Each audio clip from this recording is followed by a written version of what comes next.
저희가 이제 다음 주, 원래 이제 오늘부터 새롭게 건축을 시작하는 공사 현장을 방문하러 가는 길입니다. 저는 이제 현장에는 잘 가지 않기 때문에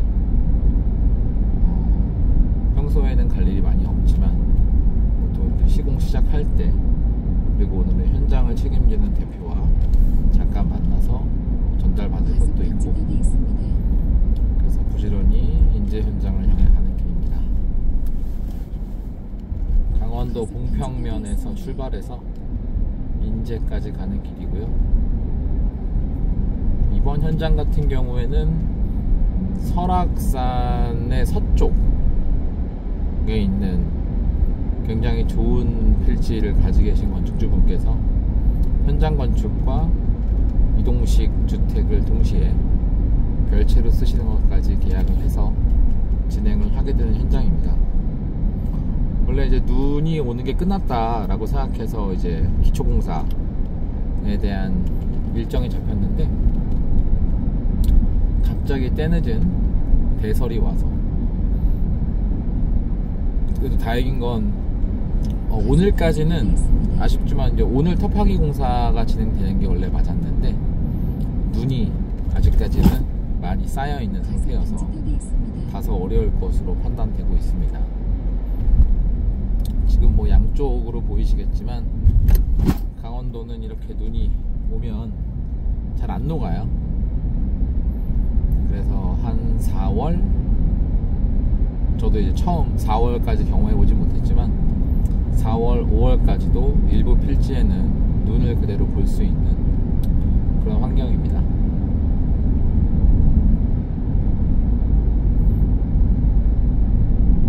시골에 내려와서 이제 생활을 시작하면서, 물론 서울은 계속 왔다 갔다 하지만 고속도로보다는 이렇게 국도를 타고 다니는 게 좋아요. 물론 이제 평창에서 인제를 갈 때는 뭐 고속도로의 개념이 없습니다. 이렇게 당연히 국도를 타고 가야 되는 부분은 있지만, 우리나라에 뭐 알려지지 않은 곳들도 국도를 타고 가다 보면은 워낙 좋은 곳들이 많아서 좋습니다.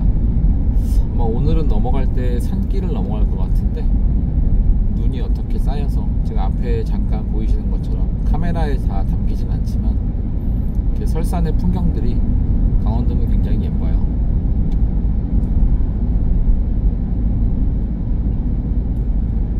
많은 분들이 전원 생활을 할 때 생각해보면 별장 생활을 생각하시거나 아니면 은퇴 후에 내려오시는 걸 생각하는데, 사실 저는 조금 반대로 생각합니다. 저랑 주변에 만나시는 분들한테는 이런 얘기들을 가끔 해드리는데, 개인적으로 어떤 100세 시대의 삶의 라이프 사이클을 봤을 때 아직까지 우리나라는 일자리 자체가 앞으로도 계속 그럴 것 같고요. 주요 대도시 중심으로 움직일 수밖에 없는 건 어쩔 수 없는 현실입니다. 그런데 아시는 분들은 아시는데, 우리나라에는 이제 교육 관련된 예산이 굉장히 오래전에 재정법으로 들어가서 국가 예산이 잡히면 20점 몇 % 정도가 교육 예산에 자동 배정이 됩니다. 근데 그렇게 했던 이유는 되게 간단했죠. 우리나라는 자원이 풍부한 나라가 아니기 때문에 사람, 우수한 인재가 나라의 유일한 자원인, 그러다 보니 교육에 투자해야 됐어요. 그 결과가 사실 지금의 대한민국을 만들었다고 해도 사실 과언은 아니라고 생각합니다. 다만 전체 GDP, 전체 예산의 20% 이상이 교육에 사용되고 있음에도 불구하고 그 당시에는 아이들이 엄청나게 많이 태어나던 시절이었지만 지금은 이제 뭐 월에 10만 명도 안 태어나요. 다행히 통계청에서 발표한 결과로는 9년 만에 출생률이 조금 증가했습니다. 0.75인가? 그래서 기존보다 작년 집계한 거보다는 조금 늘어난 걸로 집계가 끝났어요. 24년도가. 그나마 조금 다행이라고 생각은 하지만 사실 아이들 한 명에게 배정되는 교육 금액이 매우 큽니다. 이 교부금에 대해서는 여러 가지 이견들이 있어요. 왜냐면 어쨌든 전체 예산에 잡히는 것 중에서 어쨌든 아이 한 명당에 투입되는 금액들은 지정이 되기 때문에. 근데 이제 서울의 수도권은 그래도 아직까지는 인구가 뭐 성장까지는 아니더라도 기본적으로 유지가 되고 있는 상태고, 그러다 보면은 학교에 대한 인프라에 많이 투자되는 경향들이 있습니다. 사실 뭐 옛날에 뭐 제가 자랄 때는 당연히 백묵칠판을 사용했지만 요즘엔 많은 학교들이 이제 전자칠판을 도입을 하고 있기도 하고요. 그리고 집에 가져갈 순 없지만 교과서 대신 이제 뭐 태블릿 PC를 전부 다 도입한다든지 개개인별로. 그리고 뭐 좀 몸이 불편한 아이들이 있을 수도 있지만 그런 것과 관계없이 뭐 초등학교 같은 경우에는 엘리베이터를 이제 처음에 지을 때는 반영이 안 돼 있다가 나중에 이제 증축공사, 대수성 공사를 하면서 반영하는 경우도 있습니다. 이제 그런 것들이 어떻게 보면 다 그런 교부금을 활용해서 진행되는 것들이거든요. 근데 이제 지방으로 내려오면 아이들이 없어요. 저희 같은 경우에도 지금 저희 아이들이 이번에 전학 오면서 들어간 봉평초등학교 같은 경우에도 10년 만에 전교생이 절반이 됐고 지금은 전교생이 한 120명 정도 수준입니다. 그럼 아이들은 계속해서 이렇게 줄어들어 가는데 시설에다가 투자한다는 거는 조금 넌센스가 있죠. 그래서 오히려 지방은 아이러니하게도 그런 모든 많은 배정되는 예산들이 실제 교육에 투자가 되는 좀 특이한 형태를 갖고 있어요. 그러다 보니까 지방에 있는 많은 교육들은 다 무상으로 진행되는 경우들, 거의 뭐 저희도 이번에 아이들 가르치는 거 보면 재료비라는 형태를 제외하면 진짜 다 무상인 경우가 있거든요. 뭐 드라마에서 단골 소재로 사용되는 그런 부분들, 뭐 예를 들면 이제 집이 어려운 친구들은 뭐 수학여행 갈 때 수학여행비, 저도 기억하는 게 옛날에 그래도 한 돈 10만 원은 냈었던 것 같아요. 그 옛날에도. 근데 여기는 그런 거조차도 거의 일절 무상으로 반영돼서 진행이 됩니다. 그러다 보니 사실 아이들은 지방에서 자라는 게 굉장히 의미가 있다고 생각을 해요. 유리한 지점들도 많고요. 그런 부분들에 대한 특례를 주기 위해서 어떻게 보면은 농어촌 전형이라는 것도 있기 때문에 뭐 좋은 대학을 가기 위해서 뭐 열심히 어릴 때부터 경쟁하는 법을 배우는 것도 의미 있는 성장 방식 중에 하나라고도 볼 수 있지만, 앞으로 저희 아이들이 살아갈 세대는 경쟁에서 승리하고 이기는 그런 것보다는 더 뭔가 기술에 대한 사용성만 이해하면 좋은 아이디어를 굉장히 적은 비용으로 실행해 볼 수 있는 그런 시대로 가고 있다고 생각하기 때문에 좀 더 자유롭고 자연과 가깝고 이런 삶을 어릴 때 배우는 게 더 좋다고 생각하거든요. 그래서 사실 10대는 어릴 때부터 10대까지는 저 개인적으로는 많은 분들이 자녀를 지방에서 키웠으면 좋겠다는 생각을 합니다. 물론 이제 그게 어려운 이유는 일자리 때문이겠죠. 지방이라고 일자리가 없는 건 아니고 어느 정도의 먹고 살 것들은 분명히 있습니다. 그런데 문제는 내가 원하는 일자리가 없다는 게 문제인 거죠. 사실 요즘에는 뭐 예를 들면 옆집 이제 공사한다 그래서 뭐 잡초 좀 제거하고 이제 돌 같은 것들 이제 제거하고 이런 것들은 사실 고급 인력이 필요한 게 아니에요. 잡부라고 불리시는 분들을 이제 섭외해서 진행하게 되는데, 이렇게 해도 보통 일당이 12에서 15만 원 정도는 받습니다. 그럼 주말에 운동 겸 그냥 놀러 가서 일해도 한 달에 그래도 한 4, 50 정도 추가 수입을 올리는 것도 충분히 가능하고요. 물론 이제 예측 가능하지는 않다, 그런 단점이 물론 존재하겠지만, 그런 부분들을 잘 활용한다면은 지방에서 적응해서 사는 것도, 또는 반대로 뭐 애들 비싼 학비 들이면서 유학 많이 보내시잖아요. 근데 저도 보니까 지방 유학을 와 있는 친구들이 있어요. 반대로 아버지든 어머니든 이제 더 돈을 많이 버시게 되는 어떤 그런 분이 이제 평소에는 이제 서울이나 수도권에서 일을 하시고 주말에만 주말에 이제 집을 내려와서 생활하시는 거죠. 평일에 오히려 반대로 자기가 살 집들을 서울에 그냥 숙소처럼 마련해 놓고, 저도 옛날에 그런 분들 본 적이 있어요. 독특한 게 뭐 거기는 제가 알기로는 마포에 있는 어느 아파트였는데 방 3개에 4명이 같이 살았습니다. 4명이서 월세가 그 당시에 뭐 한 150에 관리비까지 포함하면은 200 조금 안 되게 나왔겠죠. 그럼 그거를 이제 4명이서 나눠내는 거예요. 한 40에서 50 정도 나눠내고 공동 숙소처럼 사용합니다. 그분들 직장이 대부분 다 강화문 쪽이나 종로에 있었던 걸로 기억을 해요. 근데 왜 그러냐 그랬더니 자녀들이 다 송도나 이런데, 김포 막 이런 쪽 안쪽에, 그 송도 같은 경우에는 뭐 그 국제학교인가 뭐 이런 것 때문에 아이들의 원래 집이 그쪽에 있고, 이제 김포는 요즘에는 이제 시 일부 경계에 따라서 농어촌 전역이 되는 동네가 있고 아닌 동네가 있는데, 어쨌든 농어촌 되는 동네 뭐 고촌읍이나 서쪽 강화도에 거의 붙어있는 쪽으로 들어가려다 보니까 출퇴근이 너무 힘든 거죠.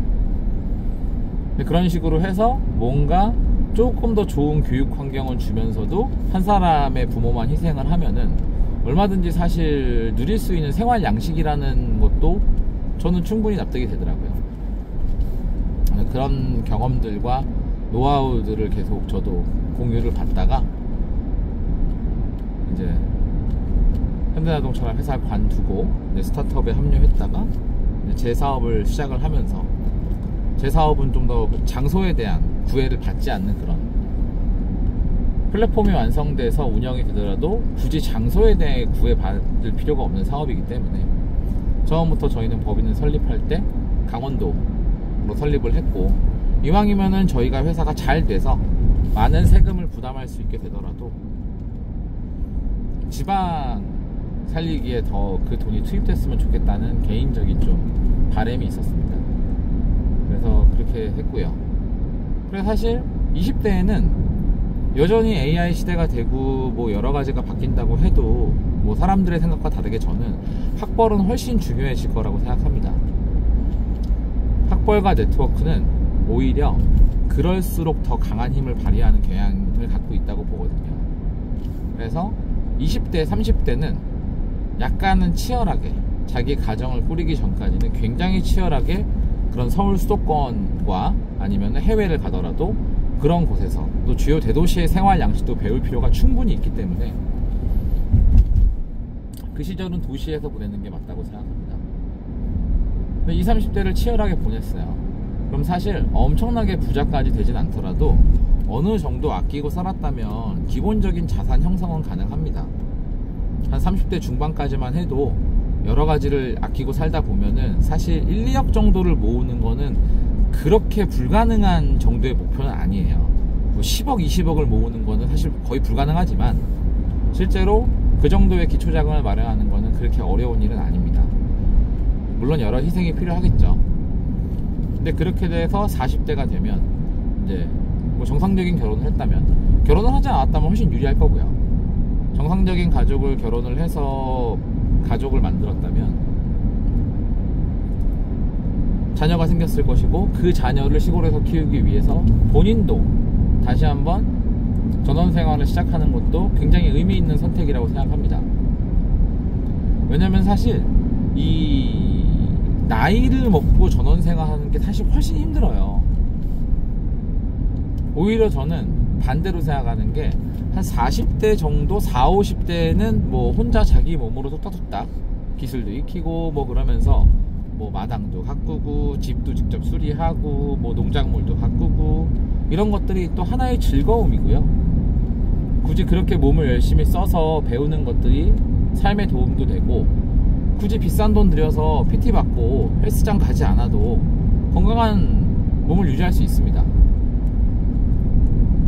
요즘에는 의술도 발달을 하고 의학도 발달했고 이제 이런 것들이 좋아지기 때문에 사실 60대까지만 해도 충분히 건강하게 삶을 누릴 수가 있거든요.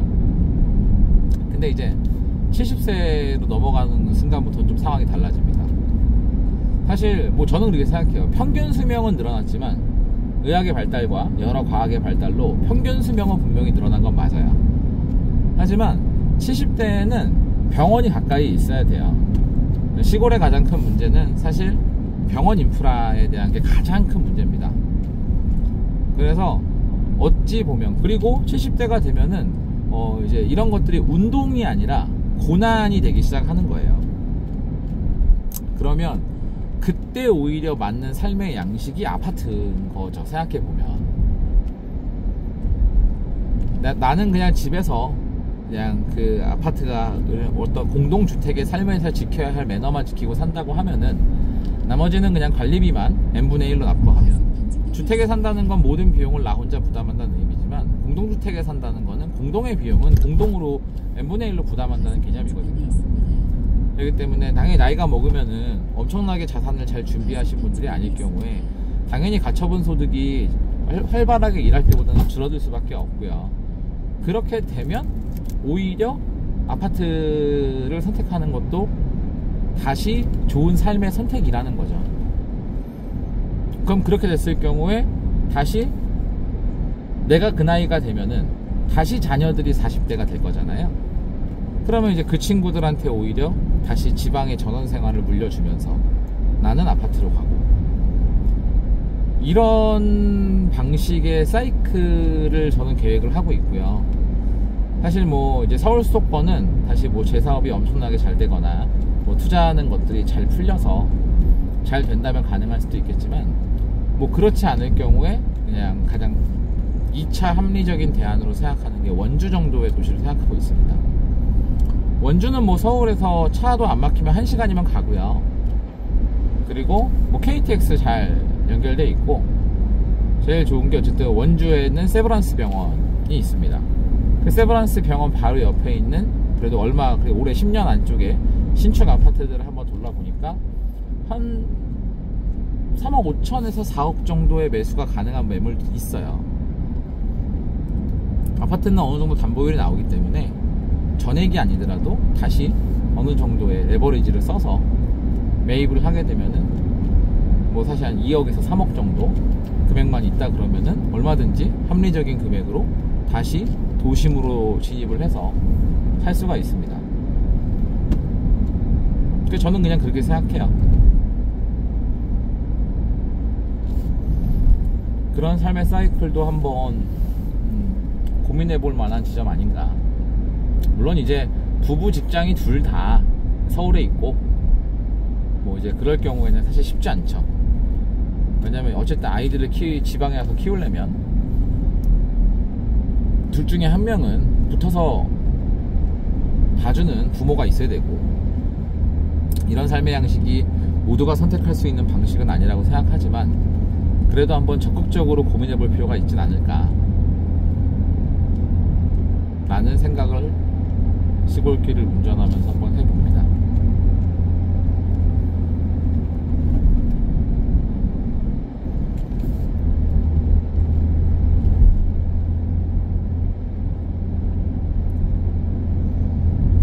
저도 생전 태어나서 처음 가는 길인데 이게 31번 국도네요.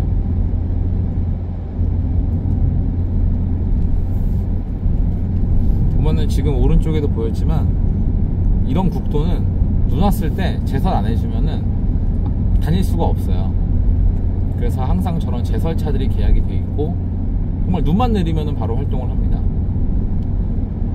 뭐 제가 정확히 계약 조건을 확인한 건 아니지만 저런 차들은 업체들이 이제 보통 이런 관급에 대해서 일을 하는 것들은 이제 입찰을 통해서 조달을 통해서 이제 관급 계약이 되겠죠. 근데 저런 차들은 이제 덤프 트럭이 보통 같이 활동을 하는데 이제 앞에 제설 삽을 달고 제설 장비들을 장착한 상태에서 그냥 눈이 오든 안 오든 계약 기간 동안은 대기, 다른 일을 하면 안 되는 구조로 계약을 한다고 하더라고요.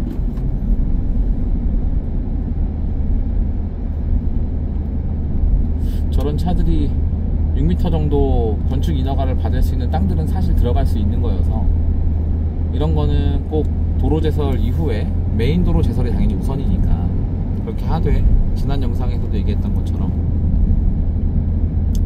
마을에서 비용을 부담하면 일단은 1차 제설을 끝내고 마을 제설까지도 어느 정도는 그런 좀 전문성이 있는 업체, 전문적인 장비가 진행을 하는 좀 방식들이 적용되면 좋겠다는 생각은 여전히 합니다. 이런 부분들은 뭐 이런 지역 같은 경우에 뭐 서울도 잘 돼 있지만 지역 같은 경우에도 정책 아이디어 같은 것들을 뭐 접수해 볼 수 있기 때문에 그런 부분들은 한번 해볼까. 이거 해발 880m.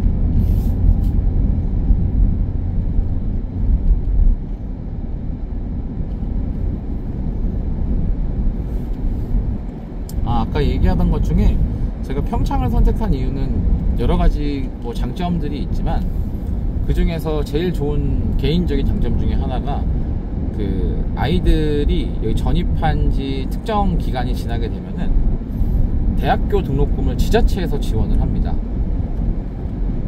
그래서 사실 많은 대기업들은 대부분 요즘에 거의 기본처럼 장착하고 있는 게 자녀 대학 등록금 학자금 지원은 뭐 회사 복지제도에 거의 기본처럼 들어가 있는 내용인데 사실 중소기업은 거의 불가능하거든요. 그 정도 지원처를 갖고 있는 게. 근데 이런 부분들 어쨌든 아이가 대학을 갈 만큼 공부를 해서 인재로 성장했다면 그런 부분들에 대해서는 사실 지자체에서 충분히 지원할 여력이 교부금이라는 게 있기 때문에, 그러니까 지자체 예산으로 사실 흑자가 나는 지자체는 우리나라에 없어요. 거의 뭐 있다고 해봐야 예전 기준으로는 제가 알기로는 분당은 아직 가능할 겁니다.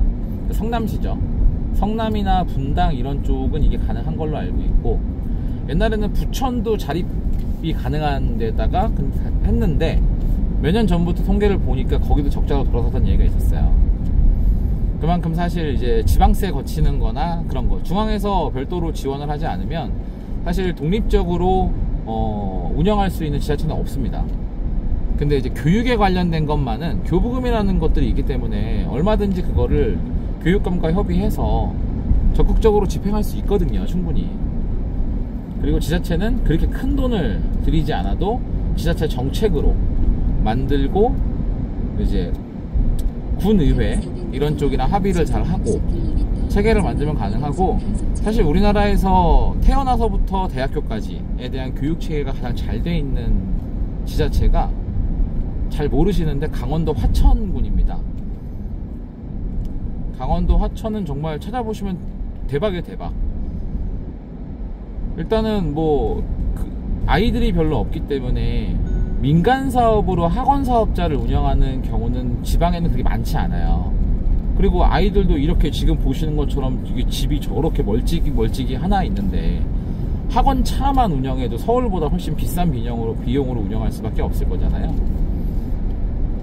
그래서 국공립 체제가 잘 발달되어 있는데 유치원이나 어린이집이 전부 다 영어 교육을 베이스로 한다고 하더라고요.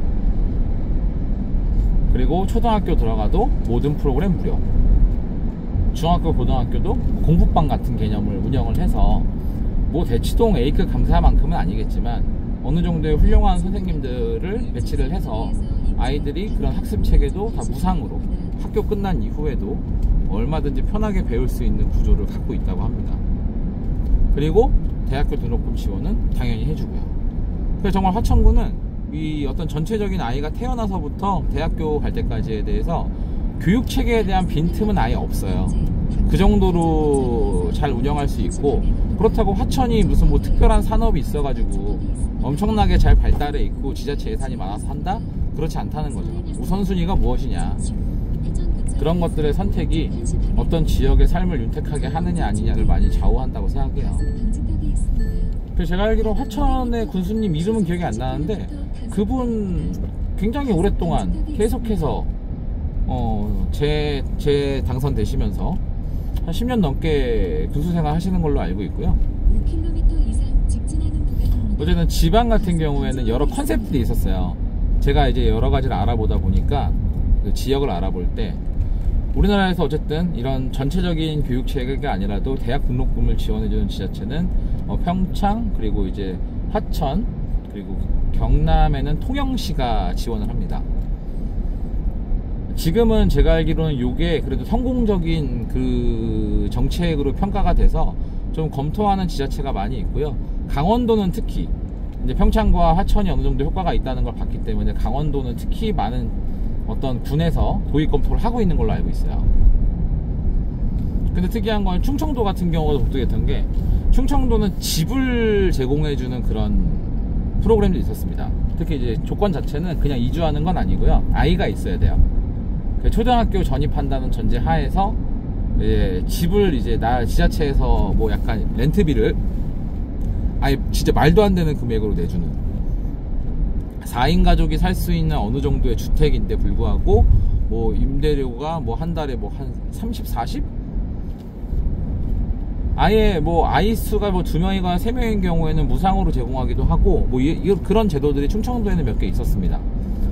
저는 이제 내려가려는 입장에서 보자면은 굉장히 나쁘지 않은 제도라고 생각을 했었는데, 돌이켜 생각해보면 그 지역에 계신 분들한테는 약간 조금 저는 이상한 개념이라고 생각이 들더라고요. 나는 이 지방을 지키면서 굉장히 오랫동안 살아왔는데, 나는 내가 내야 될 것 다 내 돈으로 부담하며 살고 있고 내 세금을 다 내고 있는데, 서울 사람이었고 그 사람이 전입했다는 이유만으로 집도 주고 그렇게 한다?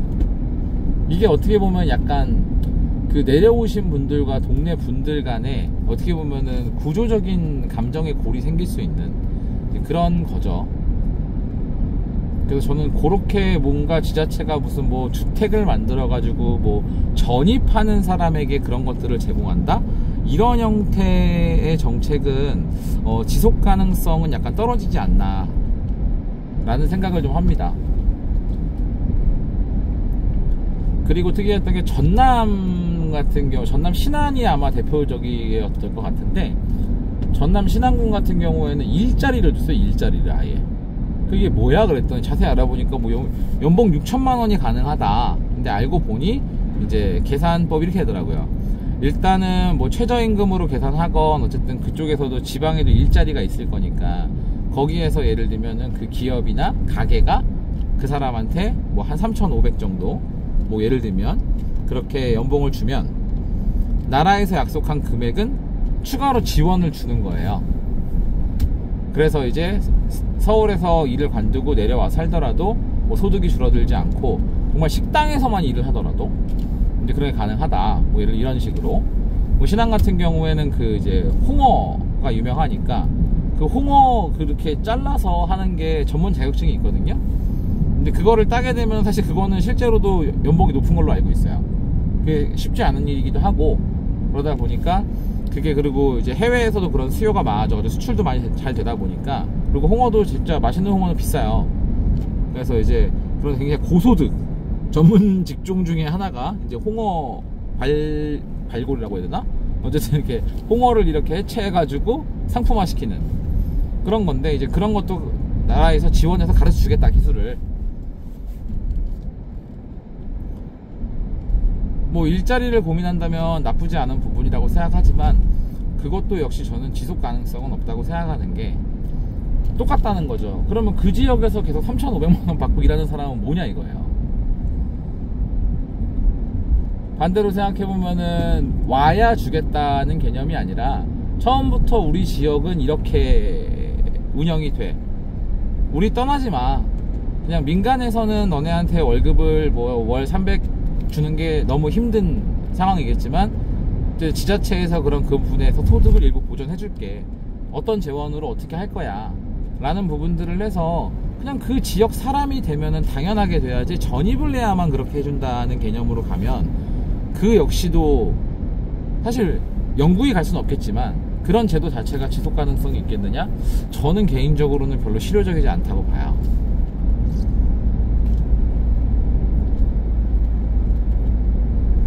제가 이제 대학 등록금이라는 개념이 아니라 구조적인 개념을 봤을 때 여기는 원래 평창 사람도 받을 수 있는 혜택인 거예요.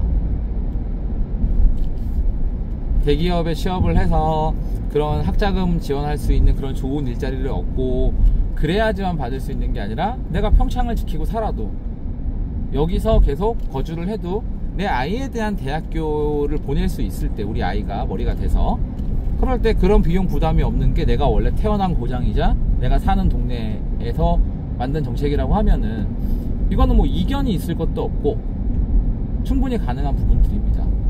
저는 그렇게 생각해요. 그래서 사실 많은 지자체들이 최소한 선심성 공약을 낭발하는 게 아니라 좀 그런 지속 가능한 부분들에 대해서 좀 고민하고, 실제로 이제 공적자금이라는 거는 뭔가 그 공적자금이 투입되는 목적을 달성해야 되고, 그 목적이란 결국에는 사회가 합리적으로 발전하고 공동체가 같이 나아가는 방향에 투입돼야 되는 게 맞는 거죠.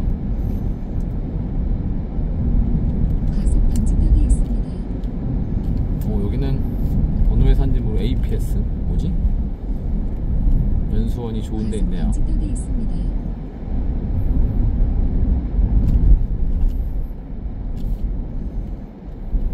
이 강원도는 워낙 땅덩이 넓다 보니까 저기 제가 정확히 경계 뭐 그 행정구역까지는 모르겠는데 여기가 강원도 홍천인가 봐요. 홍천. 강원도에 땅 보실 때 참고하실 점, 강원도는 땅이 굉장히 군 하나가 어마어마하게 크기 때문에 예를 들면 저희 집에서도 평창 군청 가려면 차 타고 길이 하나도 안 막힘에도 불구하고 한 35분 40분은 가야 돼요. 서울은 뭐 저희 구로구 집에서 있을 때 청담동 나가면은 길 막히면 1시간이거든요 근데 거리로 따지면 15km 밖에 안 해요. 근데 여기는 뭐 어디에서 어디를 간다 그럼 뭐 기본 뭐 25km는 뭐 그냥 마실 나가는 거구나 정도 개념으로 생각해야 되기 때문에, 그럼 이제 예를 들면 여기가 홍천이에요. 그러면은 사람들한테, 서울 사람들한테 홍천에 가장 좀 인식이 되어 있는 곳이 비발디 파크 대명 리조트일 거예요. 가깝잖아요. 그렇게 멀지도 않고 홍천 서면 쪽입니다. 거기는 이제 양평 동쪽이랑 붙어 있어요. 양평 동쪽 넘어가면 이제 홍천 서면인데 가까워요. 거기는. 지금처럼 예를 들면 이제 북쪽 아니면 동쪽 끝 이런 데는 예의가 달라지고요. 가평을 가시더라도 가평도 가까운 데가 있죠. 바로 붙어 있는데. 그런데 뭐 강변에 이제 수상 스포츠 즐기기 좋고, 거기는 이제 이렇게 지금처럼 이제 도로가 국도 1차선이 많아서 이제 길이 막히면 병목 현상 생기면 난리가 난다는 걸 제외하면 실제 거리상으로는 멀지 않은데, 제가 진짜 세컨하우스로 투자해서 갖고 싶다라고 생각했던 땅 하나가 연인산 근처에 진짜 진지하게 토목공사를 해서 필지를 분양하시는 분이 있었는데 너무 좋은 거예요. 근데 너무 멀어요. 가평군 북면. 거긴 고속도로가 없고 모든 길을 국도로 가야 되다 보니까 실제 거리는 그렇게 멀지 한 120km 정도 된다 그래도 같은 120이 같은 120이 아니에요. 그래서 지방의 땅을 보실 때는 제일 주의하실 점 중에 하나가 고속도로에서 우리 집이, 내가 살 토지가 얼만큼 떨어져 있느냐. IC에서 10분 단위가 멀어질수록 땅값은 훅훅훅 떨어집니다. 그리고 IC가 가까이 있거나 아니면 이제 KTX 역이 근처에 있다는 곳들은 지방도 땅값이 매우 비싸요. 근데 뭐 여기 지금 이제 제가 운전하고 가는 요런 양쪽 도로에서 뭐 이거는 이제 지목도 한번 잘 살펴봐야겠지만, 여기가 예를 들면 뭐 관리지역 중에 속해서 건축을 할 수 있는 땅이라고 했을 경우에는 아마 여기는 지금 제가 봉평면에서도 지금 한 35분? 40분? 운전하고 들어왔는데 평당 모르겠어요. 한 15만원 정도만 살 수 있지 않을까 생각이 들긴 하고, 그 금액도 생각해보면 대신 이제 시골은 이렇게 좀 더 서울에서 먼 시골로 올수록 단점은 100평이나 200평 정도에 쪼개져 있는 토지가 없다. 대부분 거래할 때 뭐 1000평 막 2000평 그걸 한꺼번에 사려다 보니까 10만원짜리 땅을 구하더라도 2000평이면 2억이에요 그래서 이제 그런 게 좀 쉽지 않죠.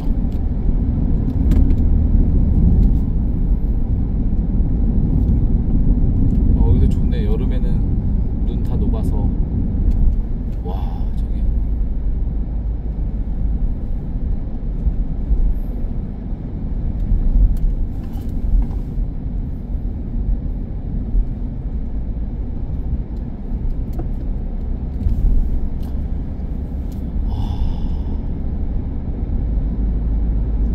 지금은 12시 반.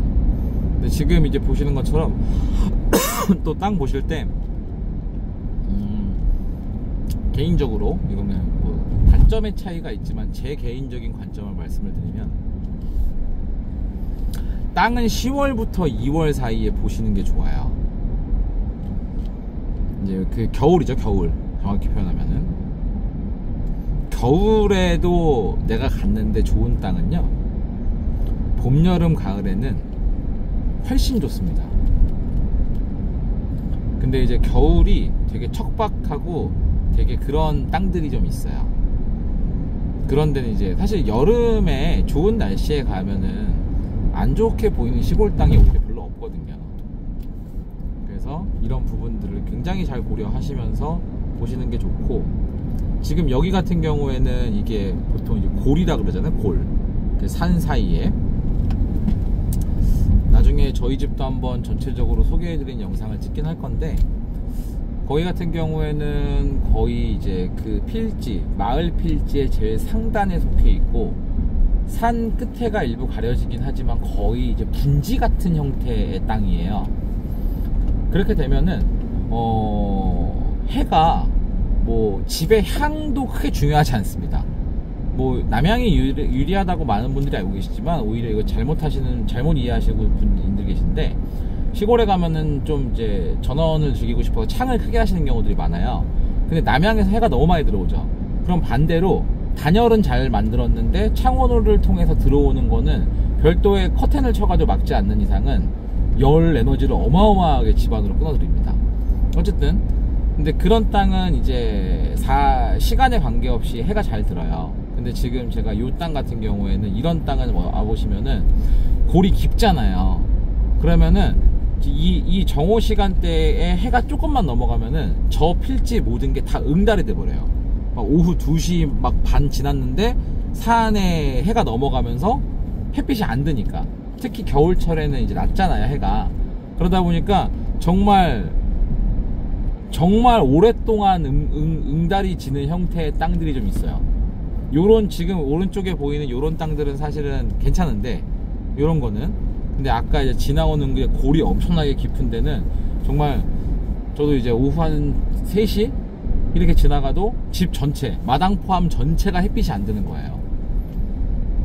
그래서 골이 깊은 땅을 보실 때는 오후 4시 정도 이후에 가셔서 보셔야 된다.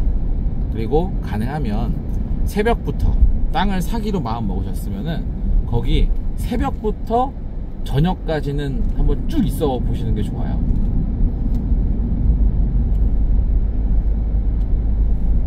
그래도 어쨌든 토지를 산다는 건 아무리 평당으로 싸게 산다 그래도 이것저것 생각하면은 몇 천만 원의 돈은 들어가는 거기 때문에 그런 부분들은 잘 참고하셔서 매매를 하시면 좋지 않을까라는 생각을 합니다.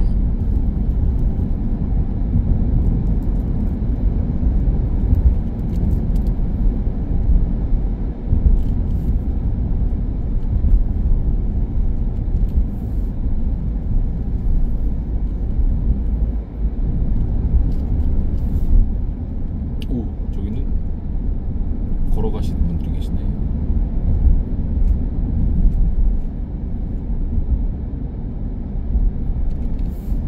이게 저도 가끔 와이프랑 산책할 때 저렇게 도로, 왜냐면 인도가 없어요.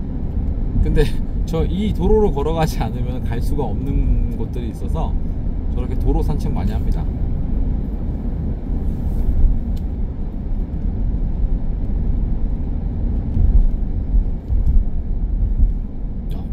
뭐 하시냐?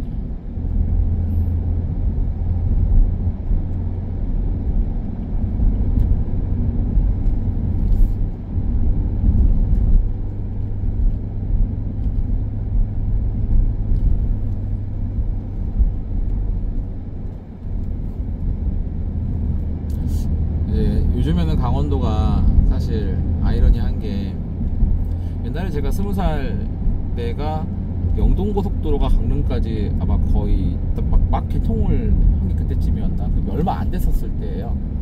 2002년. 그래서 이제 그때 이제 졸업, 고등학교 친구들이랑 이제 대학교 입학하기 전에 마지막 추억 여행으로 이제 강릉 경포대를 고속버스를 타고 갔던 적이 있습니다. 영동고속도로 하나밖에 없었어요, 그때는. 그래서 이제 가려면은 다 영동고속도로에 있는 어느 IC를 나가서 다 이런 국도를 타고 이동해야 됐었고, 딱 거기를 기준, 영동고속도로가 뚫린 동네들은 사실 여러 혜택을 많이 봤죠. 대표적인 게 뭐 이제 홍천, 평창, 뭐 용평도 그런 지형 중에 하나고요. 대관령 다 좋고 여기 좋아졌죠. 나머지들은 사실 그런 혜택을 못 받았는데 지금은 다 뚫렸잖아요. 속초로 가는 것도 있고, 이제 옛날에 양양도 이제 아는 사람들만 가는 곳이었는데 양양고속도로 뚫렸고, 고성으로 가는 길도 생겼잖아요. 그래서 고성 진짜 좋아요. 강원 고성이 사람들이 잘 모르시는 것 중에 하나가, 저는 군 생활을 강원도 동해에서 해서, 어우, 야, 왼쪽에 보여드릴 수가 없는데 엄청 멋있네. 영동지방은 태백산맥이 정말 든든하게 막아줍니다. 그래서 안 추워요, 겨울에. 영서지방이 추운 거예요. 진짜 영동지방은 겨울에도 따뜻하고, 바닷가에 너무 가까이 살지만 않으면 바닷바람이 세니까 그것만 아니라면 진짜 좋고요. 강원도 고성 이런 데가 꽤 북쪽이고, 그럼에도 불구하고 굉장히 괜찮습니다. 그래서 저도 동해시 근무할 때도 이제 저희가 출동 나가면 전진기지가 거진항이었는데 나쁘지 않았어요. 그때 진짜 쌌거든요. 지금은 거기가 약간 무슨 별장지 같이 돼가지고 바다에 가깝고 좀 살만한 땅이다 그러면 평당 막 150, 200 하는 땅도 많아졌어요. 지금 그래서 이제 그런 부분들에, 시골에 투자하실 때는 그런 부분들도 한번 잘 염두에 두시면 되게 좋은 상식으로 좋고요. 지금 잘 생각해 보시면 영동고속도로를 기준으로 봤을 때 강원도의 남측으로 빠지는 고속도로가 유일하게 없습니다. 그 동해시로 갈 때 KTX가 뚫린 장점은 있지만 차로 갈 때는 동해시는 여전히 불편하거든요. 강릉 영동 끝까지 갔다가 강릉에서 7번 국도인가 타고 내려가야 돼요. 근데 만약에 삼척 쪽으로 뚫리는 고속도로가 만약에 생긴다, 그러면 정말 강원도는 어찌 보면 접근성은 굉장히 좋은 게 될 거예요. 보통 길 안 막히고 축 뚫렸다 그러면은 2시간, 서울에서 2시간 반 정도면 끝까지 갈 수 있거든요. 어떻게 보면 삼척이 이제 또 그게 갖고 있는 자연 경관에 대한 가치나 여러 가지로 봤을 때 굉장히 좋은 땅인데도 불구하고, 오, 야, 저분도 걸어가시네. 어디 가시나?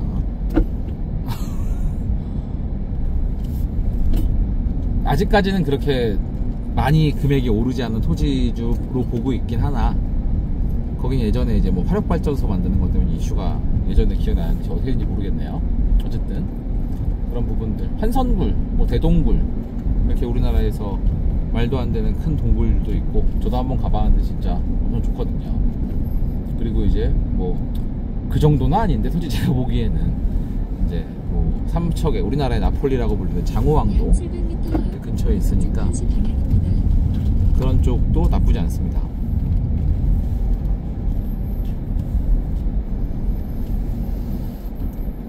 뭐 그런 땅들, 뭐 자녀를 키우시지 않으시는 이제 부부들 같은 경우에는 그런 토지를 잘 생각해서 투자해 놓으시는 것도 나쁘지 않을 수가 있어요.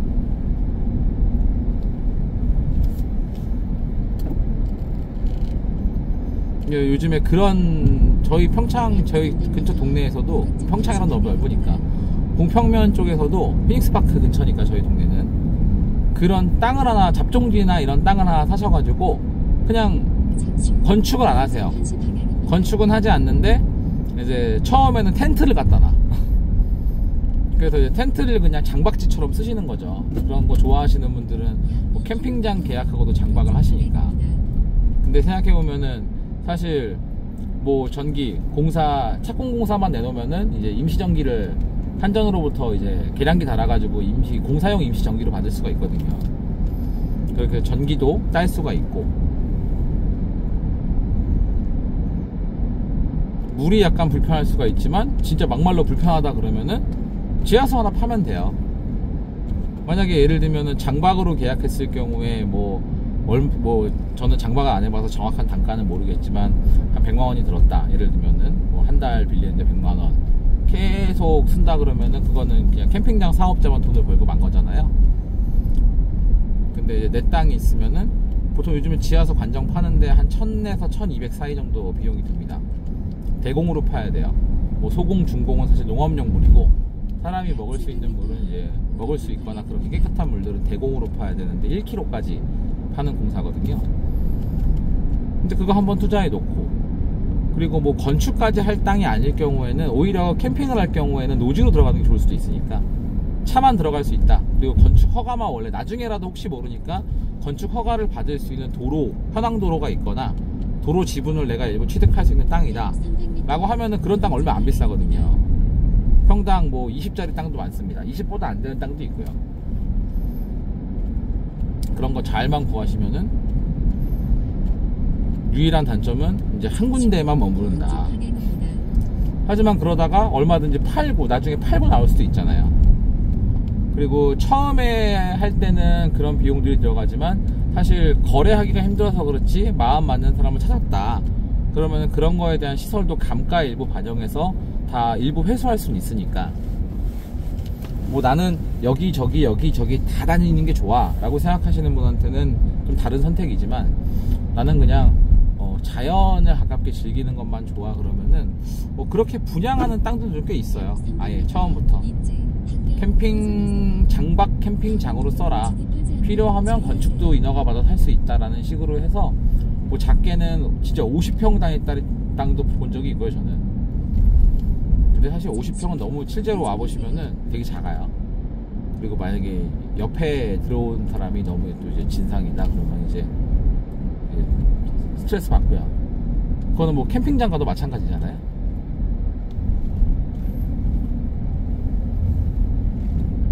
저는 개인적으로는 그 땅을 넓게 확보하시라는 것 중에 하나가, 저는 200평 정도는 있어야 된다. 만약에 여유가 된다 그러면 한 400평 정도 확보하라고 말씀을 드리는 이유는 그 400평을 다 쓰라는 게 절대 아닙니다. 그게 아니고 뭐 여러 가지 활용법이 있겠지만 이제 간섭이 없는 삶을 조금 더 추구하신다 그러면은 그 정도의 필지는 세팅을 해가지고 쓸 필요성이 좀 있다. 참고 하시면 좋겠습니다.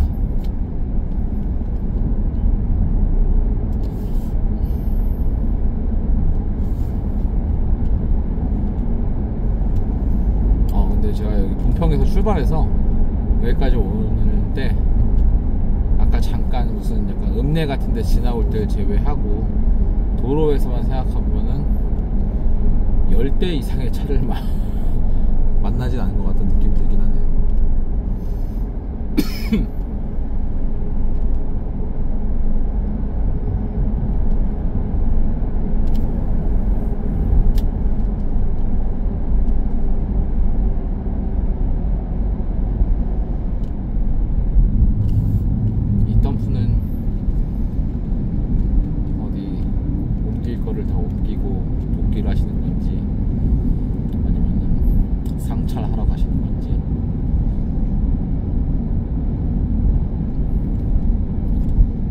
시골에 공사하게 되면은 참 저런 덤프차 기사님, 좋은 기사님 만나는 게 진짜 복이에요, 복. 진짜 별의별 사람들 많거든요. 막상 온다 그럴 때는 얼마라고 얘기했다가 막상 내려놓을 때 딴소리 하시는 분들도 있고.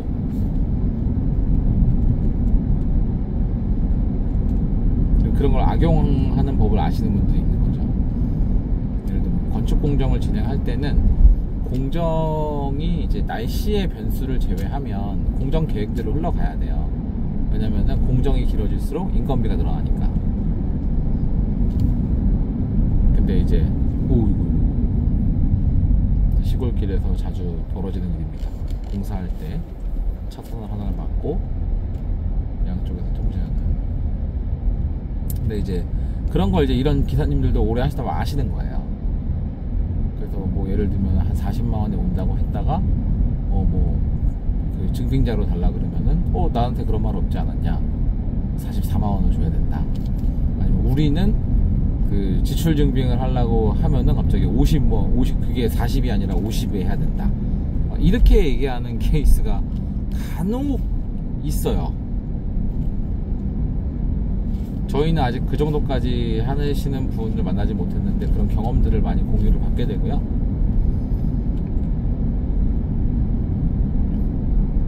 그래서 덤프 하시는 분들 사실 저게 덤프 트럭이 그렇게 한두 푼이 아니거든요. 정말 자기 차로 하시는 경우도 있지만 번호판 문제도 있고 지입으로 하는 경우들도 많아서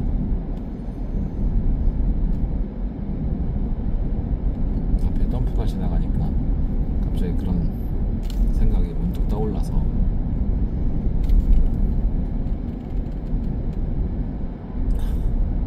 힐링 솔밭인데 개인 사유지. 와,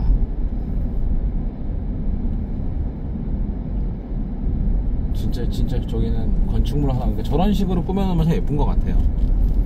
그냥 천막 텐트, 그러니까 눈 떨어질 수 있게 오른쪽에 잠깐 지나갈 때 보인 것처럼 저렇게 이게 솟아있는 형태의 높은 텐트. 보통 이제 큰 이벤트 같은 거 할 때 보면은 이제 공원에 많이 설치하는 그런 텐트 있잖아요. 그런 것만 튼튼하게 설치해 놓고 와서, 여기는 지금 보니까 오른쪽에 내린천이구나 여기. 내린천 바라보면서 바베큐 해 먹고,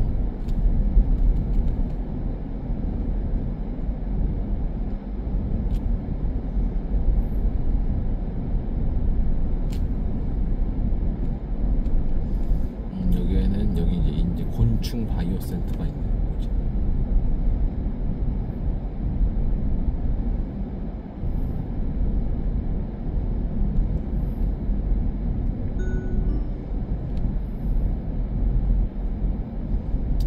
버스 정류장.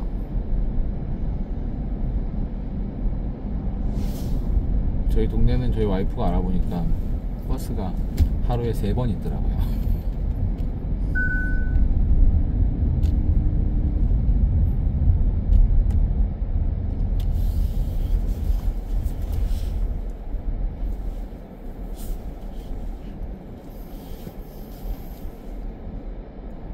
되게 아이러니한 게, 뭐 서울에서는 이제 인천에서 너무 큰 불이 한번 났었어가지고 전기차 관련해가지고 좀 여러 이슈들도 있고 뭐 이제 그런 것들이 좀 있지만, 지방은 오히려 지방의 전기차가 제가 보기에는 훨씬 활성화되어 있어요.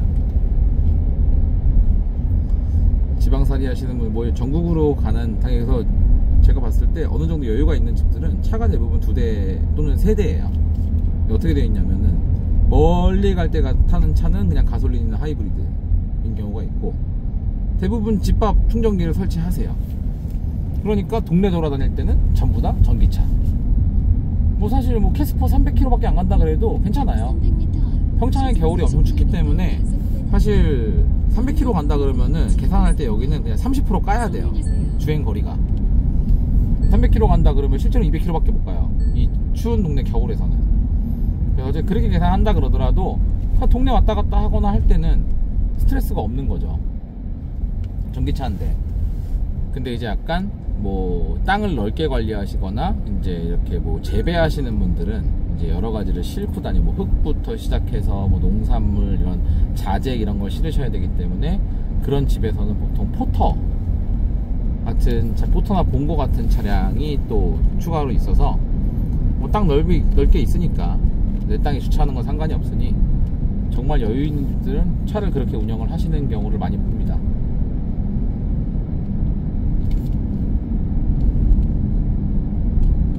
그 지방에서 전기차 쓰면 진짜 연료비 엄청 아끼죠. 이 산타페 하이브리드도 이렇게 잘 운전하면은 연비 한 19km 나와요. 지금도 이번 주유한 다음에 주유 연비가 지금 19.2km로 평균 연비가 찍히는데, 그래도 아직까지는 집밥 완속 충전 전기를 따라갈 수가 없죠.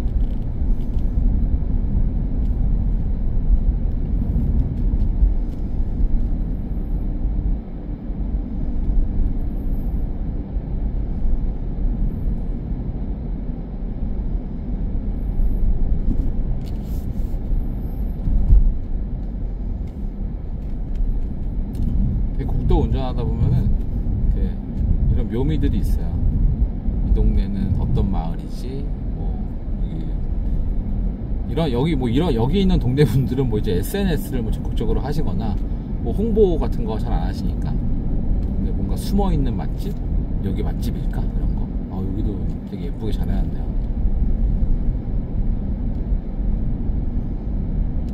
왼쪽에 지금 보이실, 잠깐 지나가면 이거는 그냥 농산물 가공 공장이구나. 저렇게 이제 징크 판넬로 해서 지으면은 그렇게 비싸지 않으니까.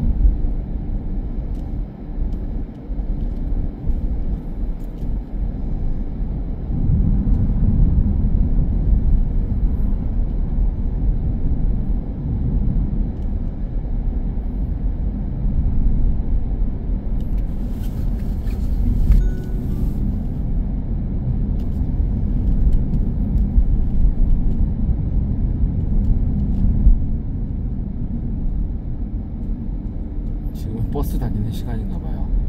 정류장에 많은 분들이 정류장마다 한두 분씩은 서 있는 거 보니까.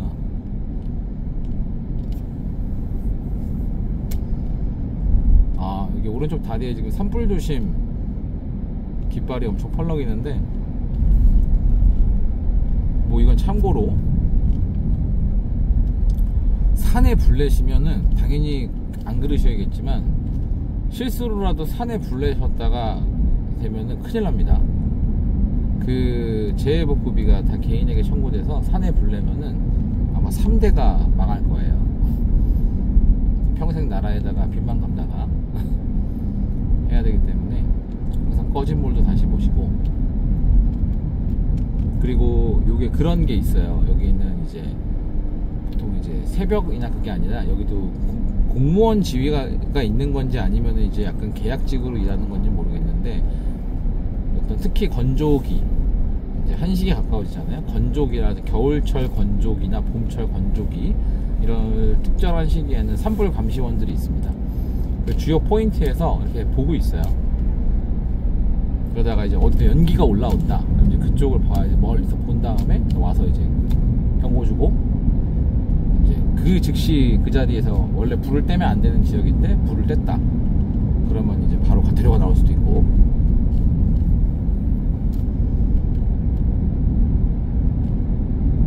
저기는 되게 아이디어 좋게 해놨네. 컨테이너 2개를 놓고 창고로 쓰면서 중앙에다가만 이렇게 지붕을 만들어 놓고 그 아래를 주차장으로 쓰네요.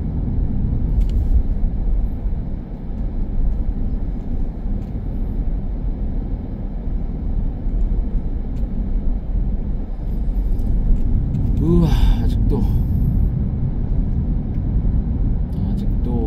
이 덤프까지 앞을 막고 있어서 40분을 더 가야 되네요. 야, 저 길 완전 내린천을 완전히 품었네. 저 집은 영상에서는 안 보였는데 멋있네요.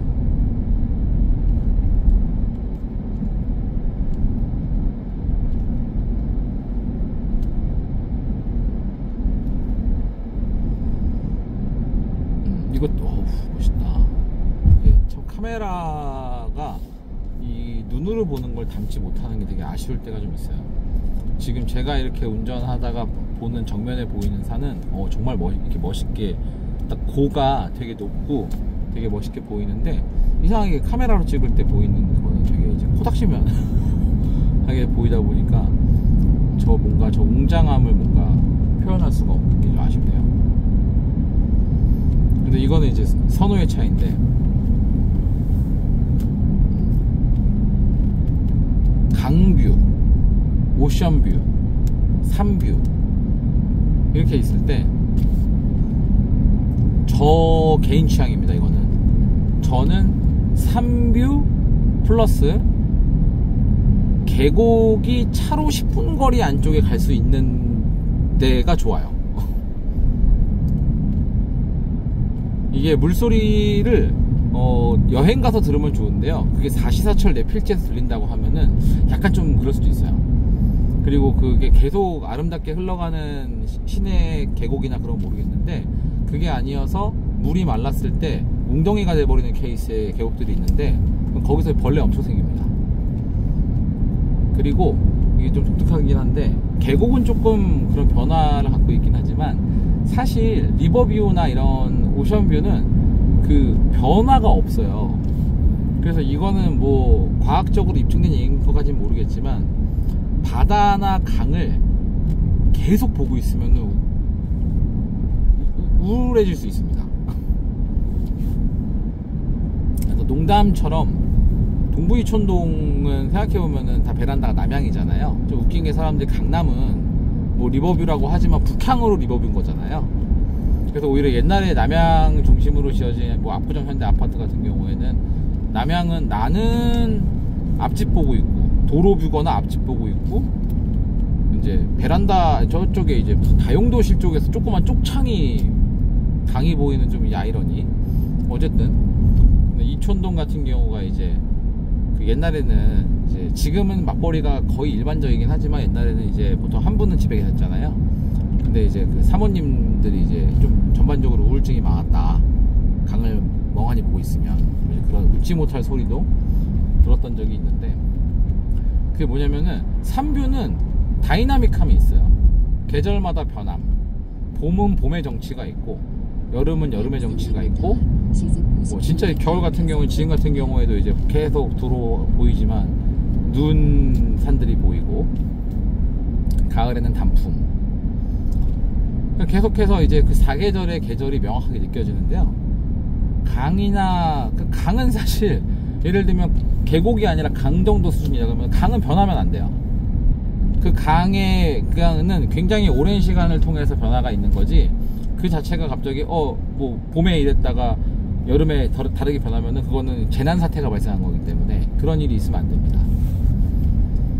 어떻게 보면 그래서 그것만 바라보는 뷰는 지루해요. 그래서 제가 봤을 때는 뭐 저는 이제 그런 기준이었지만, 그나마 이제 타협을 한다면은 내 앞에 1000 정도 수준, 1000 바로 내려가서 물놀이도 할 수 있고, 그런 계곡이나 천이 흐르면서 뒤는 산이 있어, 사방은 좀 산을 볼 수 있는 그런 필지가 뭔가 전원생활로 하던, 그걸 별장지로 쓰시던 가장 좋은 구조 아닐까? 라는 생각을 그냥 개인적으로 합니다. 오션뷰는 약 300m 시속 50km 부자면 하세요. 부자면. 이동식 단속 지점입니다. 바다에서 날라오는 그 눈에 보이지 않는 그 소금기라는 거는 진짜 어마어마합니다. 그래서 모든 뭐 건축물이건 차량이건 뭐건, 심지어 제주도도 가보시면은, 제주도는 어쨌든 중산간 이하, 물이 중산간 이후에는 많지 않기 때문에 대부분의 사람 사는 거는 다 이제 그 용천수가 나오는 걸 베이스로 하고 있는 다 해안가 주변에 만들어져 있는데, 그 제주도가 어쨌든 전기차 관련돼서 가장 처음에 발달했던 특례지구였기 때문에 깔려 있지만, 외부에 노출되어 있는 충전기를 보면은 뭐 몇 년 지난 건 장난 아닙니다. 다 썩어 있어요. 썩었어. 철인데 썩었어요. 그런 것들을 엄청나게 신경 써서 처음부터 시공을 할 수 있거나, 그런 것들을 고려해서 할 게 아니라면은, 바다를 정말 그 뷰를 품고 있을 정도의 필지는 유지 비용이 꽤 나갈 수 있다라는 생각을 항상 하시고 해야 되고,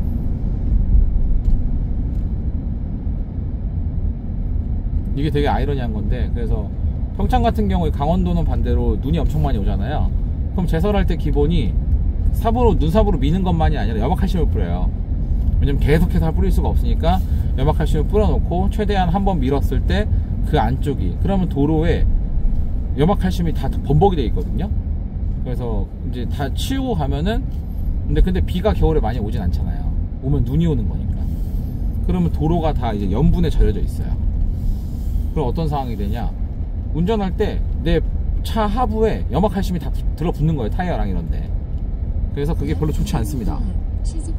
그래서 되게 재밌는 게 평창에 의외로 셀프 세차장이 많더라고요. 그리고 생각보다 세차 진짜 열심히 하세요. 야, 이게 차를 이렇게 사랑하시나? 그랬더니 꼭 그런 개념만이 아니더라고. 들어보니까 이제 그런 하부 부식을 방지하기 위해서 어린이 보호 구역에 진입했습니다. 서행하세요. 학교가 있네요. 학교가.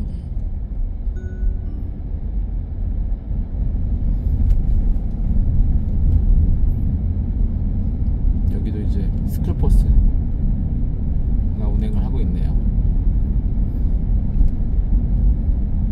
과속 방지턱이 있습니다. 인제가 별명인 거잖아요. 하늘이 내린. 와, 저 앞에 저 멀리 보이는데, 여기서 지금 카메라는 잘 안 보이는데 해발이 이상 넘어가면은 눈이 잘 안 녹을 거잖아요. 온도가 있으니까. 와, 저 앞에도 완전 뭐지, 저거 완전 설산이네. 아, 이건 스쿨버스가 아니라 영어교육원 버스네. 인제에서도 영어교육을 위해서 저렇게 불철주야 노력하시네.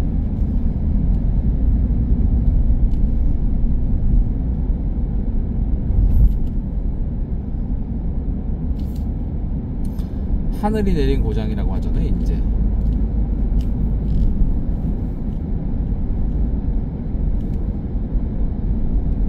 어쨌든 설악산을 서쪽에서부터 올라갈 수 있는 쪽이죠. 보통 설악산, 서울 사람들은 설악산 가면 보통 이제 속초를 통해서 이제 울산바위 쪽, 그리고 이제 거기는 오색역에서 케이블카도 하나 생겼죠.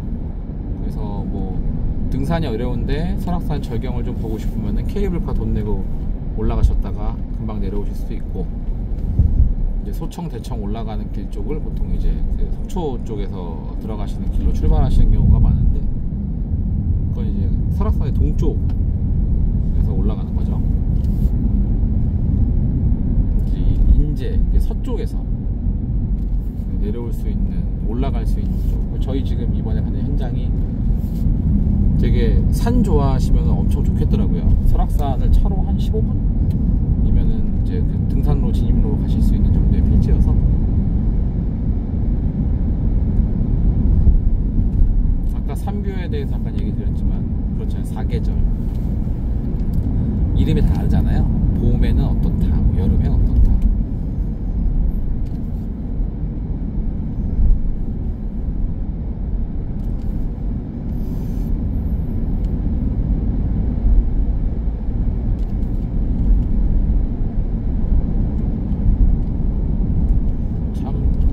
고속도로 생기기 전에는 이렇게 영동지방을 가려면 대관령은 뭐 당연한 거고, 이제 한계령, 미시령 이렇게 넘는 길들이 있잖아요. 아, 가끔 한 번씩 이제 그런 데로 넘어가 보면은 지금이야 차들이 좋아져서 그렇지, 진짜 옛날에 거기서 이제 스틱으로 수동으로 운전하던 분들 보면은 존경스러운 것 같아요. 그걸 어떻게 넘어다녔지?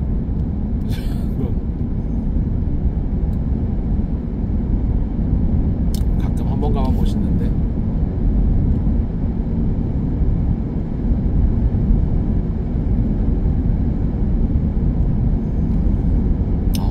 여기는 동네가 좋네요. 내림차를 딱 끼고.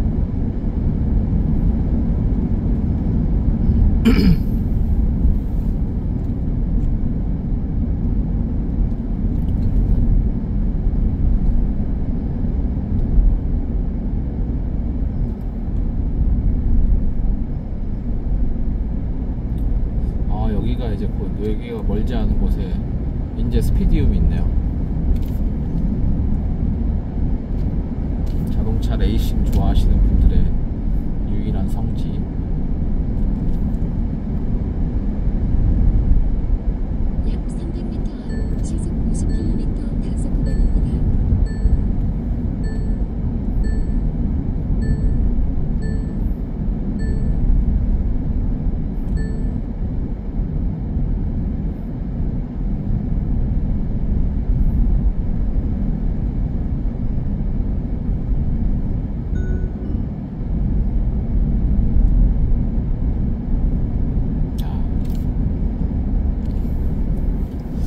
사실 딱 이 내린천을 품고서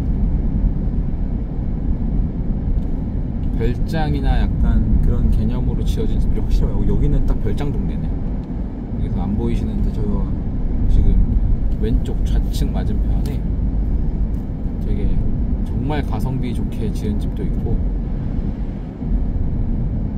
예쁘게 지어진 별장들이 꽤 많이 보이는.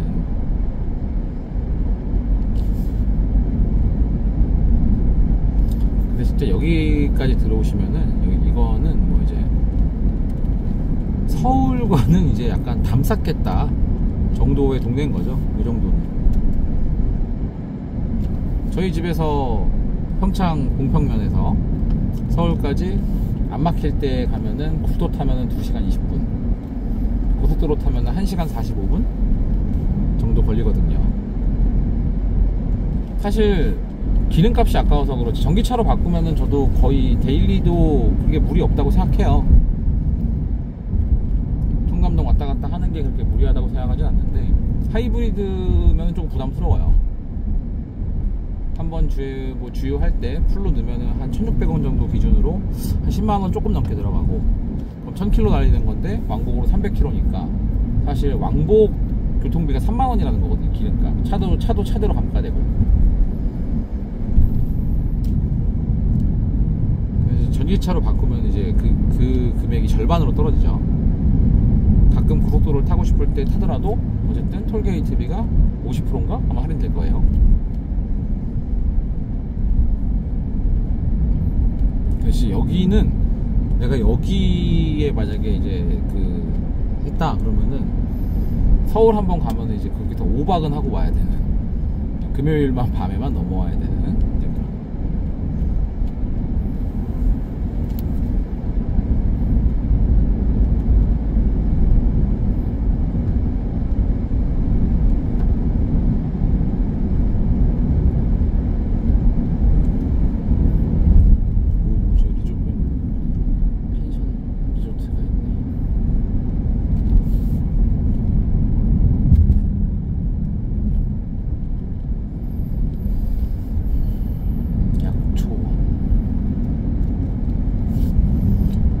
사실 이렇게 약간 몸이 많이 안 좋으신 분들이 저런 데서 이렇게 아예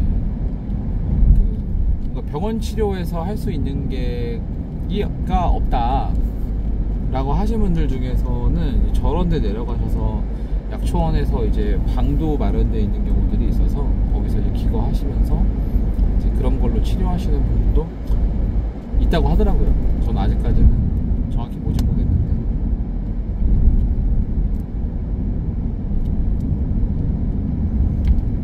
오, 이것도 좋네요.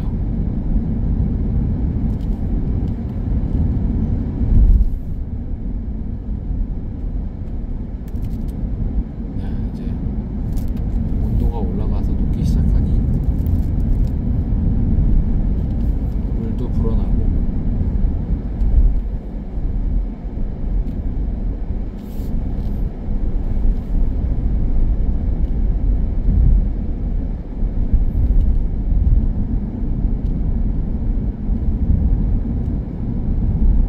우측이 이제 스피디움이구나.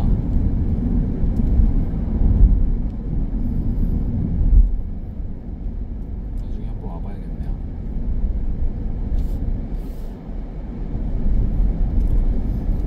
회사 다닐 때 저거 담당하는 부서는 이제 저쪽에 가서 행사도 하고 막 하는데, 자동차 회사 다닐 때도 단 한 번도 와본 적이 없던 인제 스피디움을 이제서야 한번 끼고 지나가 보네요.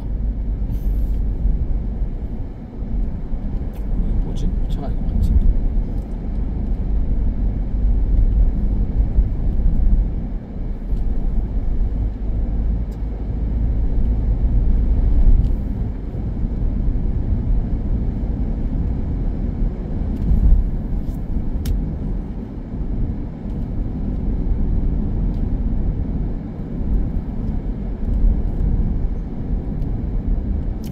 우리나라에 몇 안 되는 픽업 트럭 중에 하나죠.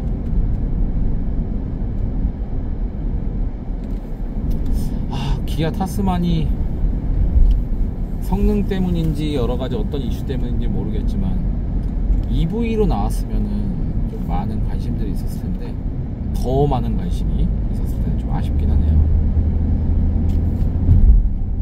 여기서 우측으로 들어가면 스피디오. 저희 이웃분도 무쏘 EV 막 엄청 고민하고 계시더라고요. 근데 뭐 이것저것 옵션 넣고 픽업 트럭을 했을 경우에 뭐또 사업자가 있으시니까 뭐 환급 받고 뭐하고 하면은 한 3천 중반? 3천 중반이라고 했나? 그 정도에서 또 구매가 가능한가 보더라고요. 근데 이미 아이오닉 타고 계시고 집 충전기가 있으니까. 근데 이제 막상 해보니 이제 옆에 땅이 남으시는 게 있어서 좀 경작 텃밭을 좀 사이즈 있게 갖고 오시려고 하다 보니까 그러려면 이제 사실 이게 배송을 잘 안 해줘요. 이만큼 사지 않으면. 근데 이제 이렇게 안쪽에 RV차 안쪽에다가 그렇게 실으면은 오염도 되지만 이게 예를 들면 약간 냄새 나는 것들 퇴비 같은 거 퇴비가 이제 그런 게 사실 법적으로는 이렇게 인분이나 이제 그런 동물 그렇게 냄새 엄청 심한 거는 뿌리면 안 된다고 하더라고요. 근데 그럼에도 불구하고 그런 거를 베이스로 해서 만들어 놓은 퇴비기 때문에 좀 그런 쿰쿰한 냄새가 나죠. 근데 그걸 트렁크에 실었다가 RV 같은 경우 승용차는 그나마 좀 어느 정도 공간이 분리되어 있는데 RV는 연결되어 있잖아요. 그거 냄새 차에 배면은 진짜 안 됩니다. 그래서 이제 저런 픽업 트럭이 시골에서는 이제 포터를 타고 다니기 좀 그렇고 아까 말씀드린 것처럼 포터랑 승용차를 별개로 타고 싶지 않다. 이제 그런 분들이 이제 많이 선택하는 게 픽업 트럭인데 선택할 수 있는 게 몇 개 없죠. 제일 부자 축에 속하는 사람들이 이제 포드를 타고 그렇지 않은 분들이 뭐 무쏘, 액티언 뭐 이런 거 타시죠. 저거 뭐야?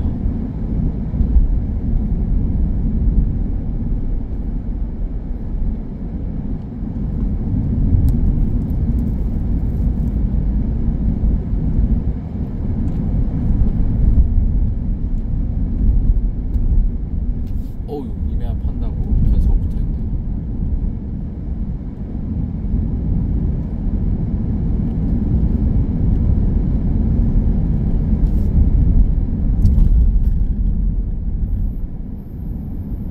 와, 저거는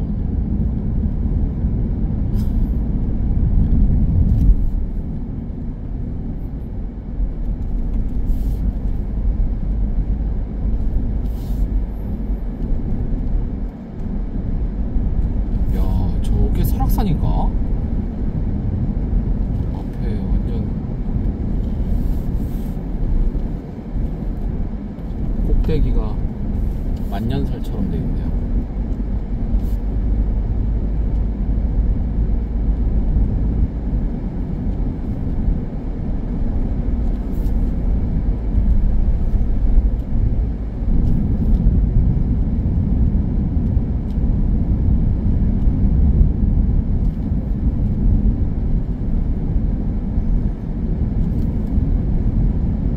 왔다. 이거 급하게가 아니고.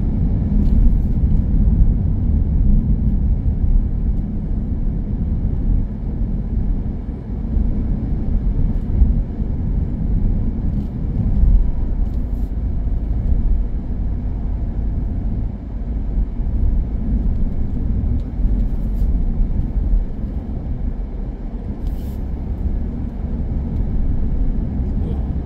해출이 부자네.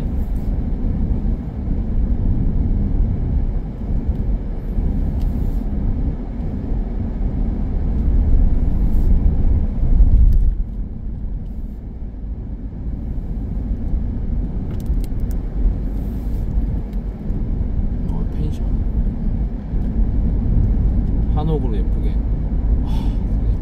딱 보면은 토목 해놓은 것만 봐도 이제 방금 전은 자연석축 지금 오른쪽에 보이는 게 개비원으로 한 거. 저런 옹벽을 어떤 걸로 했느냐에 따라서도 처음에 어느 정도의 애정과 신경을 쓰고 진행하신지가 티가 나죠.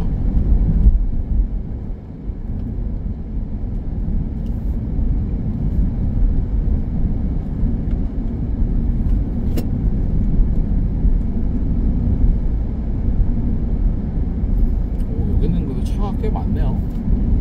놀러 오신 분들이 있는지 왔다 갔다 차들도 많이 보이고, 제 뒤에도 계속 따라오는 차들도 있고.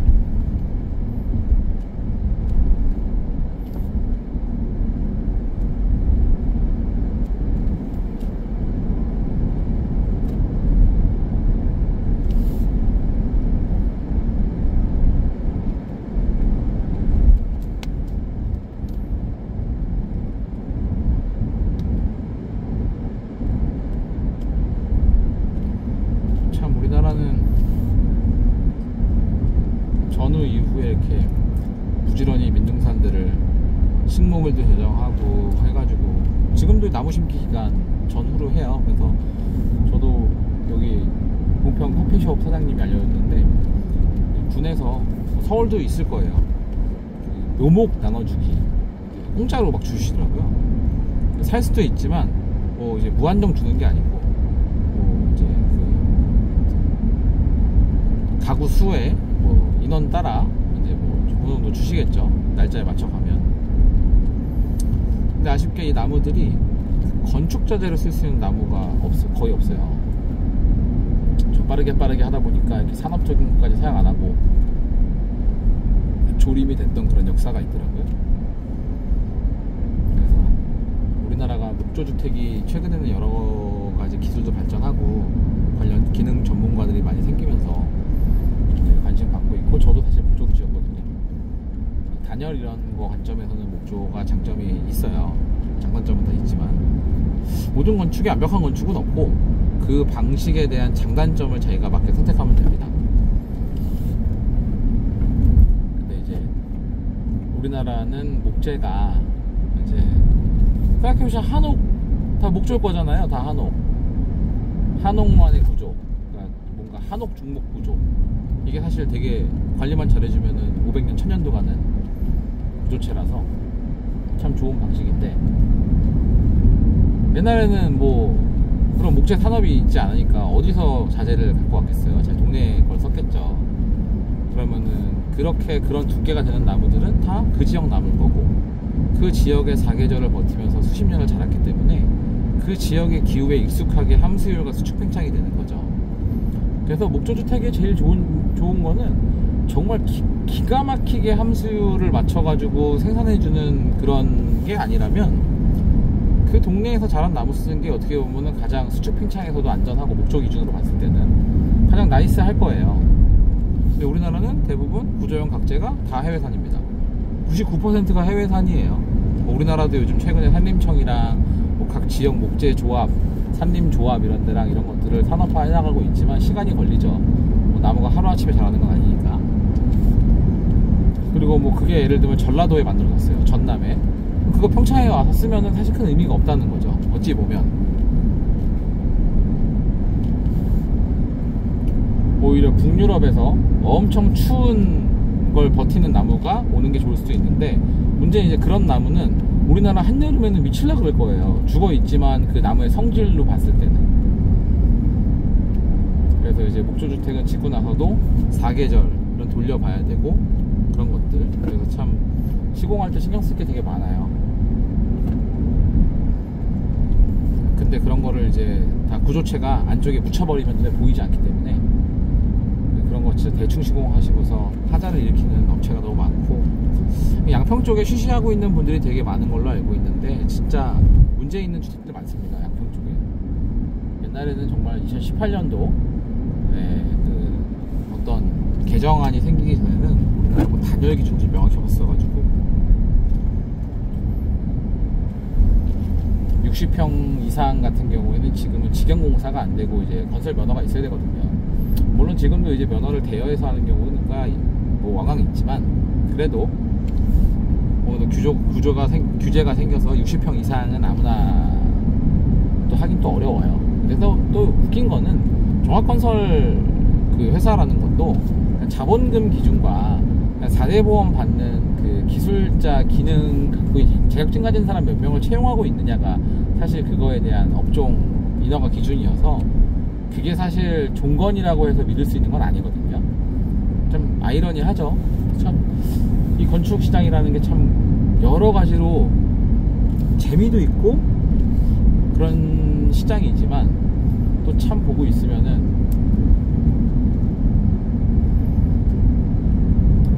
이게 모든 거래의 속성 같긴 한데요. 한 번 이 사람과 거래하고 나는 다시 만나지 않는다 라는 거를 본능적으로 인지하는 거래에서는 공급자가 양심적으로 행동한다는 거는 사실 굉장한 어떻게 보면 상식인데 상인의 양심이자 도덕인데 그렇게 작동을 안 하는 경우가 의외로 많은 거죠.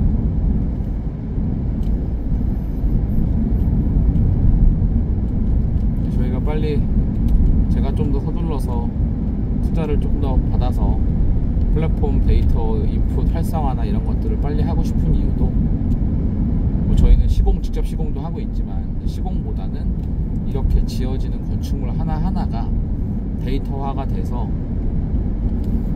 양심 있고 수준 있고 어떤 계속해서 기능을 연구해가는 그런 업체들이 잘 될 수 있는 토대를 만들어 드리고 비양심적인 업자들은 시장에서 구조적으로 체계적으로 퇴출시킬 수 있는 그런 시장 환경을 조성하고 싶거든요. 제가 자동차 회사 다닐 때도 막 내부 이제 직원들 교육하고 뭐 저도 교육 받는 입장이고 몇 년 지난 다음부터는 이제 제가 이제 신입사원들 교육하는 입장이기도 했지만 자동차를 항상 그렇게 표현해요. 집다음으로 비싼 상품이다. 그럼 거기에 대해서 이제 마케팅이라든지 CRM이나 혜택들을 어떻게 해나가야 된다라는 것들을 전제를 깔고 얘기를 하는데 주택은 뭐 땅 포함해가지고 생각해보면 아무리 제일 비싼 어떤 개인이 소비할 수 있는 가장 비싼 상품인 거잖아요. 그리고 그 상품에 대한 가치가 정말 매우 중요한 자동차에 사놓고 매일 타지 않을 수도 있고 뭐 여러가지 그런 게 있지만 집은 그렇지가 않잖아요. 이 집이 주는 가치라는 거는 매우 중요하기 때문에 근데 자격도 안 되고 실력도 없고 실력을 키워나갈 마음도 없고 그런 사람들이 먹고 살기 위해 덤비는 경우가 너무 많아서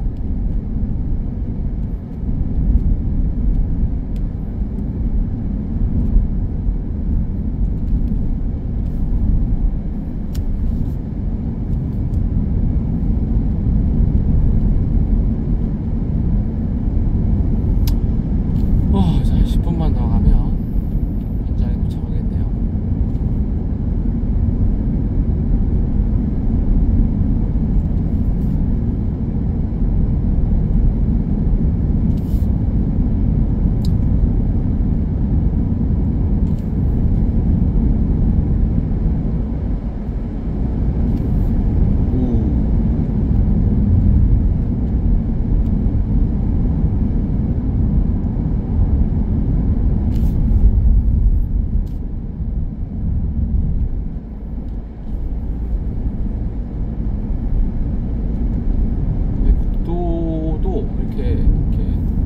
정치가 있는 것 중에 하나가 아까 이제 읍내 같은 길을 지나갈 때 일부를 제외하면 보시는 바와 같이 신호등이 없잖아요. 여기 뭐 신호등이 있을 이유도 없고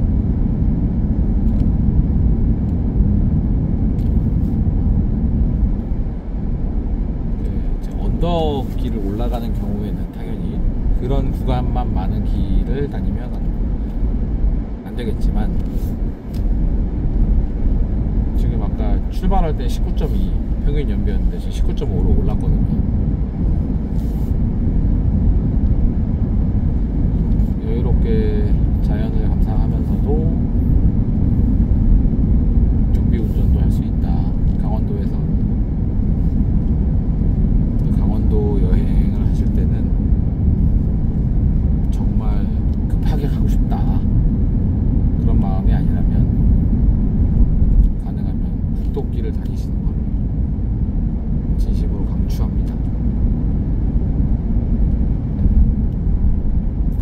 고향도 아닌데 이상하게 저는 강원도에 좋더라고요. 본투 서울 사람인데 이상하게 서울이 그렇게 답답하고 싫고.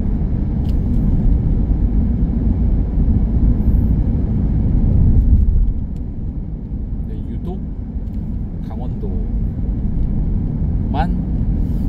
좀 더 애정이 많이 가요. 이상하게 경상도, 경남은 좀 멀었으니까 생각해보면. 부산은 몇 번 갔었지만 울산도 회사 때문에 몇 번 왔다 갔다 할 일이 있었지만 그쪽은 별로 그게 아니고, 이상하게 저는 두 군데 동네가, 근데 이게 참 어떻게 보면 부동산으로 돈 벌 팔자가 아닌 건지 강원도 그리고 전남이 그렇게 좋아요. 전남,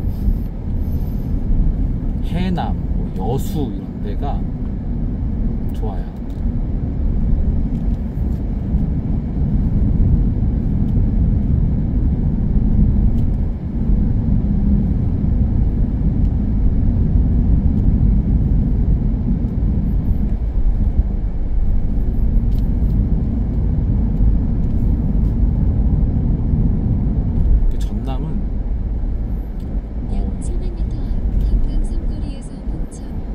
좋은 땅 구하기 쉬워, 그렇게 어렵지 않아요. 땅값도 그렇게 비싸지 않고, 아예 철거를 한 다음에 신축을 한다고 해도 그냥 그런 구옥을, 구조체가 웬만큼 잘 돼 있지 않으면 사실 부시고 다시 짓는 게 더 합리적일 수도 있거든요. 상황에 따라서는 구조체가 정말 제대로 살아있지 않다 그러면. 근데 어쨌든 근데 그런 집을 사서 이제 철거하고, 요즘에는 근데 그런 빈집 같은 문제들도 많아서 그 지역의 특정 기관의 지원 사업들 잘 챙기시면은 그런 철거 비용도 일부 지원을 받을 수도 있고, 뭐 여러 가지 이제 또 주택, 뭐 농어촌 주택 개량 사업 이런 것도 있어가지고 잘 활용하시면 또 저리 대출을 이용해서. 근데 물론 이제 문제는 공사비를 선대출을 해주는 게 아니고, 뭐 지금은 바뀌었는지 모르겠어요. 이게 사실 뭐 이렇게 실효성이 없다고 했던 이유가 두 가지가 있었는데, 그냥 지방에 별장을 짓겠다고 해도 그걸 나쁘게 볼 건 아니거든요. 생각해보면. 그럼 농어촌 개량 주택 이렇게 표현할 게 아니고 그냥 지역 주택 개량 사업이라고 그냥 명분을 잡아도 되는 거죠. 근데 그거를 받으려면 뭐 여기 무조건 전입을 해야 되고, 뭐 농업인 자격이 있어야 되고, 그거는 하지 말란 얘기잖아요. 그리고 공사 자금도 내가 다 조달을 한 다음에 그걸 최종적으로 감정평가를 받아요. 그럼 감정평가 금액이 나오거든요. 처음에 내가 이게 뭐 얼마를 투자를 했고 이런 것들. 취득세 신고할 때랑 달라요. 취득세 신고할 때는 그냥 뭐 어떤 구조체다 몇 평이다 그러면은 그냥 초기 취득세 신고는 내가 양도세를 고려하지 않았을 때 그냥 얼마예요 라고 하면은 그냥 등기소에서 기준점을 줘요. 그러면서 그냥 계산, 평당 얼마, 구조 얼마 곱하기 몇, 그냥 끝나거든요. 그래서 근데 이제 그렇게 되면은 내가 취득 신고할 때 굉장히 낮은 금액으로 신고했기 때문에 뭐 그런 양도세 면제가 안 된 상태에서 판매를 하게 되면은 양도세가 많이 나오겠죠. 근데 어쨌든 부동산 감평을 받을 때는 실거래가 기준, 투입된 공사 원가를 반영을 해주기 때문에, 뭐 예를 들면은 뭐 내가 한 3억 썼다. 근데 감평이 3억 언저리로 나올 수도 있고 안 나올 수도 있고 그래요. 근데 이제 그랬을 때 아직 우리나라는 철콘을 유리하다고 하는 이유가, 철근 콘크리트가 가장 높은 평가를 받아요. 담보율로 봤을 때. 그래서 그걸 인정받고 나면은 그거 금액을 인정된 걸 기준으로 저리 대출을 해주는 거예요. 그러니까 사실 돈이 없으면 진행을 할 수가 없는 형태인 거죠.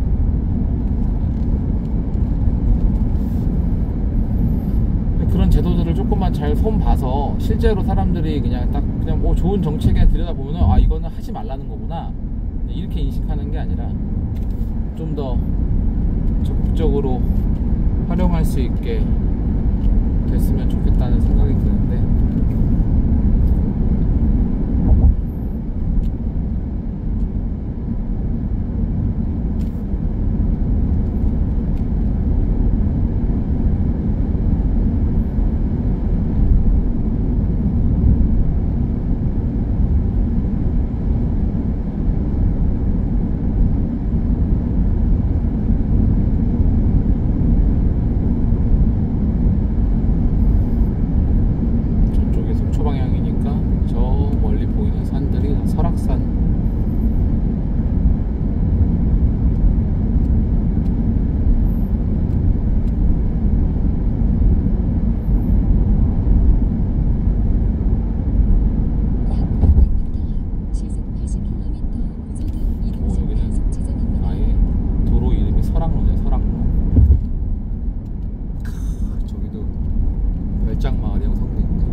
방면 오른쪽 방향입니다. 인제까지 오는 국도길이었고요. 주의하세요. 또 다른 길 갈 때